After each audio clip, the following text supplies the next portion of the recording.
Good morning, buenos dias, buonasera. Welcome to Life Lessons Straight Up with a Twist. I'm your host, Charity Youngblood, and I am so excited and grateful that you are here with me today. This podcast is unedited because life is unedited. You can't go back in a conversation or a presentation at work and delete the parts you weren't proud of, okay? So we're not playing that game here either. What we will do here is ask ourselves the right questions to learn the lessons for the season we are currently in, aka this present moment. So as always, we'll get started with a question, and whatever activity you engage in for self-reflection and introspection, please feel free to do.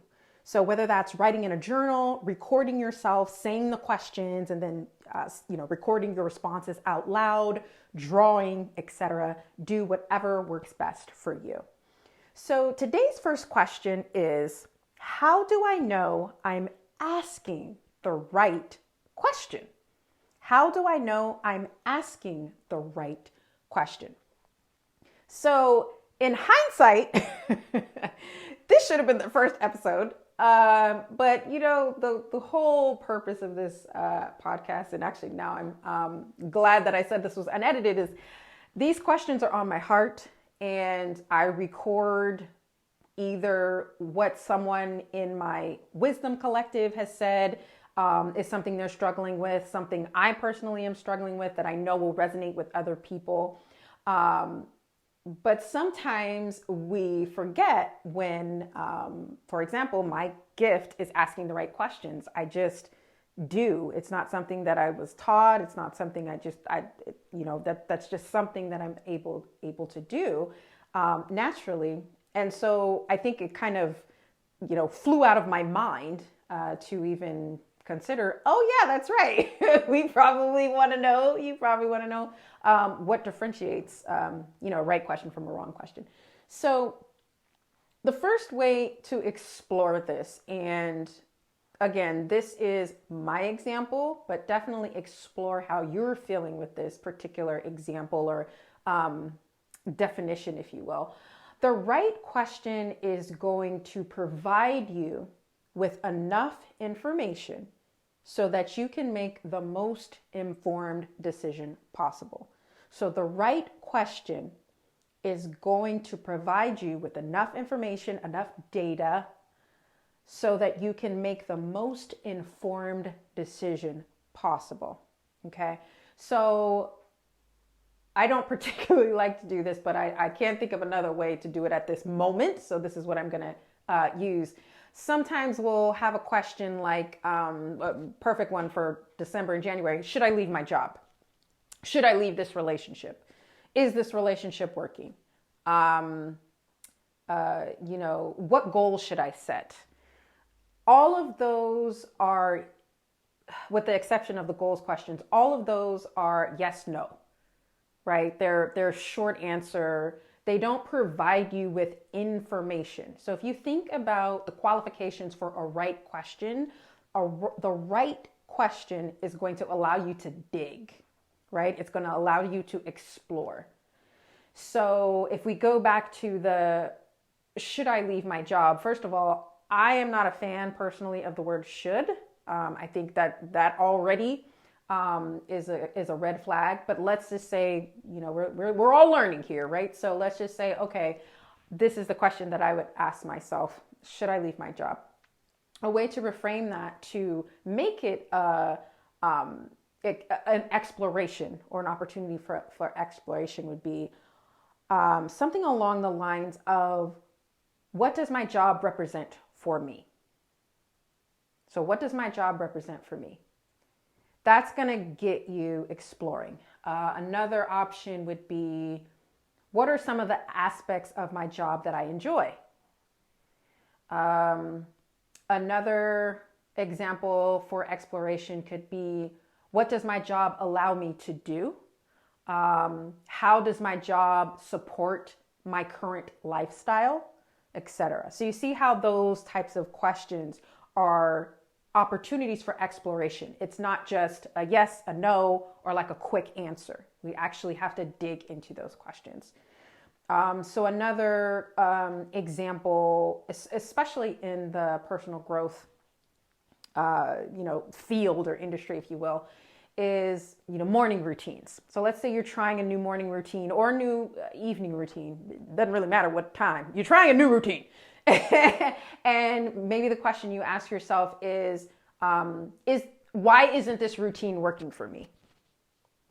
So instead of that would be an example of a less correct, I won't say wrong, but a question that you would want to reframe, right? That would be an example of a question you would want to reframe. So instead of why isn't this routine working for me, something along the lines of what about this routine is serving me? Or what aspect of this routine is serving me? What aspect of this routine is not serving me? And if you really want to get spicy, why do I feel that I need to follow a routine? Why do I feel I need to follow a routine?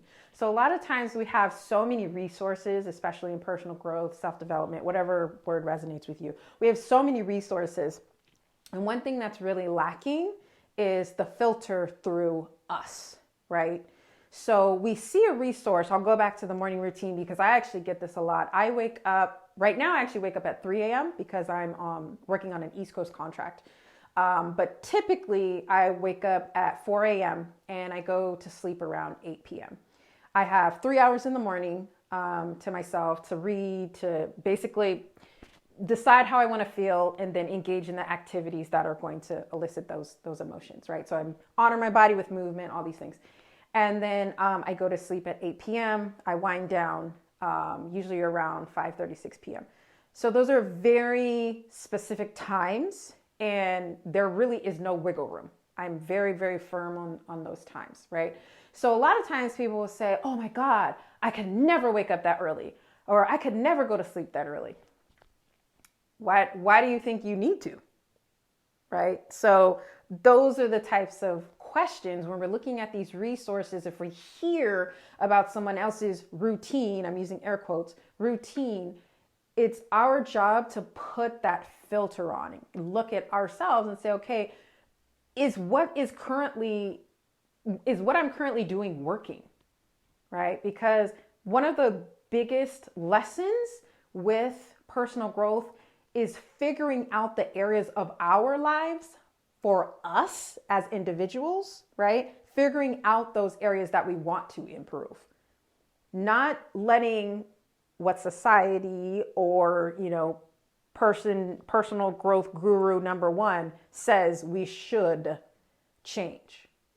It's what do I want to change? So hopefully that's helpful. I know that was a lot more questions than our normal episodes, but I thought it was really important to address what really makes a question a right question. And if any of those other additional questions are resonating with you, take out that journal, write on those, however you use, again, your practice of self-reflection and introspection.